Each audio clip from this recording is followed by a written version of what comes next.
presented by DD Production House, Sakri.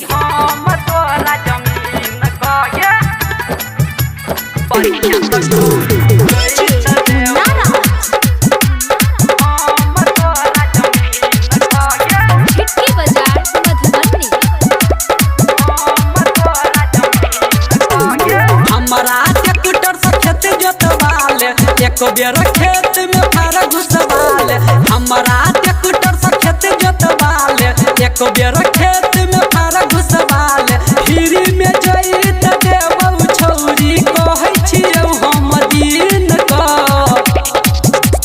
बढ़िया से छौरी जइत देबौ हम तोरा जमीन का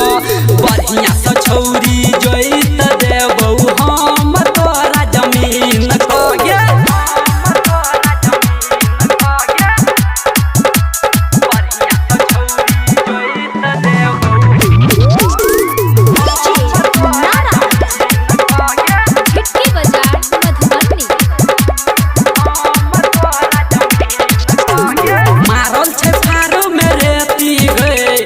बर नहीं है तो खेती गए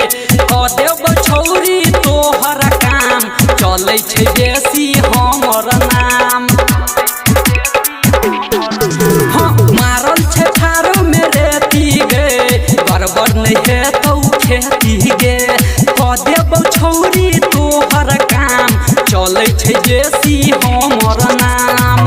मस्त लगै छे जब आबै छे साड़ी पीन बढ़िया से छौरी जइत देबौ हम तोरा जमीन का बढ़िया से छौरी जइत देबौ हम तोरा जमीन का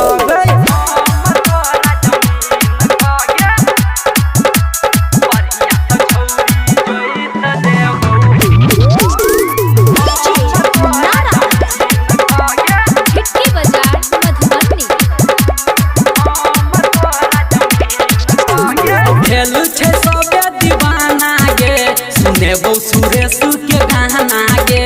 ढेर दिन से पड़ल छ परती गे खेल भजे तो धरती गे खेलू छे सबे दीवाना गे सुनेबो सुरेश के गाना गे ढेर दिन से पड़ल छ परती गे खेल भजे तो धरती गे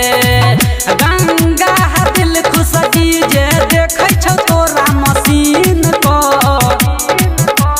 बढ़िया से छौरी जइत देबौ हम तोरा जमीन को बढ़िया से छौरी जइत देबौ हम तोरा जमीन को जोता ले न गे।